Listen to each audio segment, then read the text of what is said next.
नमस्कार, न्यूज 21 देख रहे हैं आप और मैं हूं आपके साथ अखिल। अब खबरें अन्य राज्यों से।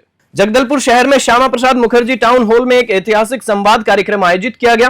कार्यक्रम का आयोजन बस्तर शांति समिति के बैनर तले किया गया। इसमें प्रदेश के गृह मंत्री विजय शर्मा और चर्चित फिल्म द केरला स्टोरी के निर्देशक सुदीप्तो सेन समेत कई बुद्धिजीवी शामिल हुए। वक्ताओं ने माओवाद की शुरुआत, उसकी खोखली विचारधारा और बस्तर में हुई हिंसा से आदिवासी समाज को हुए नुकसान पर विस्तार से चर्चा की। गृह मंत्री विजय शर्मा ने साफ कहा कि जब भी माओवादी हिंसा छोड़कर समाज की मुख्य धारा में आना चाहे, सरकार उनका निशर्त स्वागत करेगी। उन्हें सामाजिक समरसता के साथ स्वीकार कर सरकारी लाभ भी दिए जाएंगे। यह कार्यक्रम माओवादी हिंसा से पीड़ित बस्तर की आवाज को एक नई दिशा और मंच देने का प्रयास माना जा रहा है। जगदलपुर से ब्यूरो रिपोर्ट।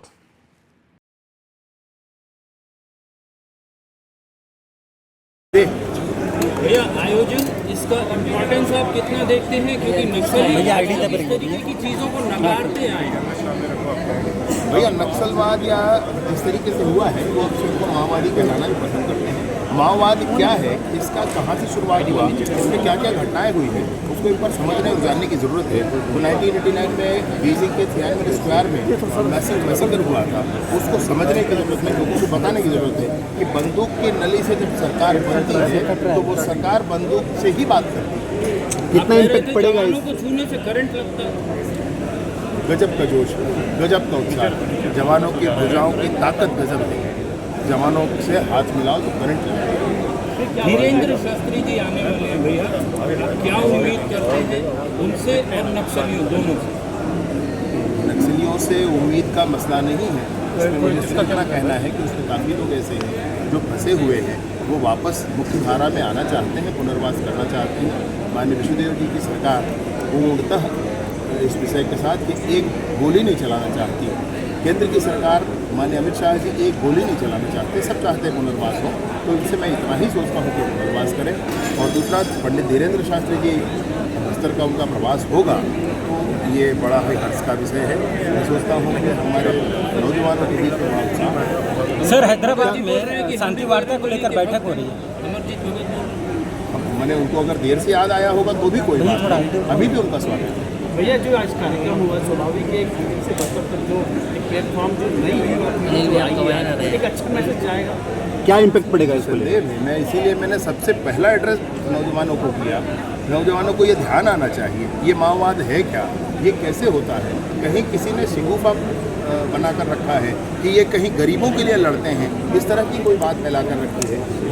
स्पष्टता यह है कि ये बंदूक की नली से सरकार बनाना चाहते हैं, और जब सरकार वैसी बनती है तो वही सरकार होती है जो चीन में है। और एक ऐसे कार्यक्रम में आए हैं जिसमें हम इस बात को देख रहे हैं कि जो माओवाद का विभत्स चेहरा उसको प्रदर्शित किया जा रहा है। आपकी खुद का भी एक अच्छा लंबा एक्सपीरियंस है इस माओवाद को लेकर, अपनी बात अपने यहाँ पर रखी भी। अभी आप क्या सोच रहे हैं इसको? ये जो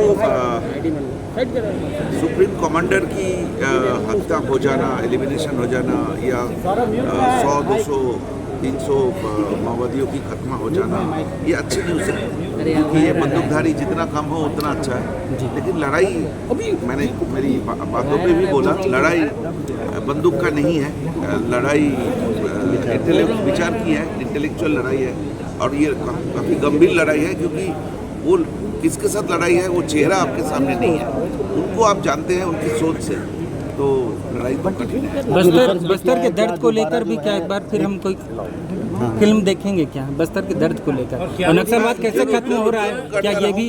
जैसे जैसे मैं बस्तर नक्सल स्टोरी बनाया ऐसे और बनाता, क्योंकि मुझे लगता है कि लड़ाई अब एक क्लाइमैक्स पे और जा रहे हैं।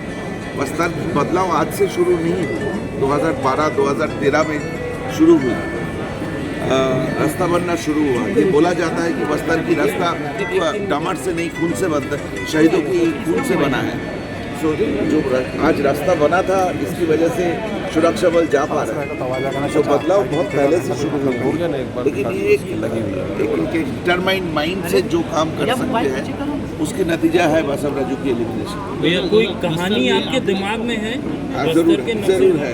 जरूर है। वो सिर्फ बस्तर के लिए नहीं, आई मीन जो माओवादी जो समस्या है उसके आमतौर पे जो पूरे देश की जो इश्यूज है उसके बारे में करने का इच्छा है।